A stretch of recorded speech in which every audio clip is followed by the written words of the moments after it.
Hello everyone, মা আর আমি সুন্দরভাবে রেডি হয়ে এখন বেরিয়ে পড়েছি পিসির বাড়ি যাওয়ার উদ্দেশ্যে। পিসির বাড়িতে গিয়ে কী করেছি সবটাই তোমার সাথে এই ভিডিওতে শেয়ার করব। ভিডিওটা দেখতে থাকো। নৌকাতে ওঠে কত সুন্দর একটা ভিউ দেখতে পেলাম। আচ্ছা, তোমাদের এই ভিউটা কেমন লেগেছে অবশ্যই কমেন্ট করে জানিও। গল্প করতে করতে এখন চলে এসেছি পিসির বাড়িতে। আর দেখো আকাশটা কত সুন্দর লাগছে দেখতে, বেশ ভালো লাগছিল আর খুব সুন্দর হাওয়াও হচ্ছিল।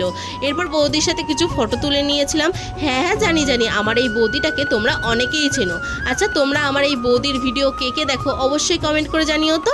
দেখো সবার সাথে গল্প করে এখন বসে গেছি প্রসাদ খেতে। প্রসাদে ছিল ভাত, ডাল, শুক্তো, শাক আর বেগুনি। দেখো আমার পিসিরা যেহেতু মায়াপুরে থাকে, নিরামিষ খায় সবাই, তো তাই জন্য আমাদের এখানে নিরামিষের ব্যবস্থাই করা হয়েছিল। এখন চলে এসছে পোলাও আর পনিরের তরকারি, আর সবার শেষে ছিল আমরা চাটনি, পায়েস আর মিষ্টি, আর সবার লাস্টে ছিল আইসক্রিম। তো চলো আজকের ভিডিওটা এই পর্যন্তই, দেখা হচ্ছে নতুন একটা ভিডিওতে। তার মতন বাই।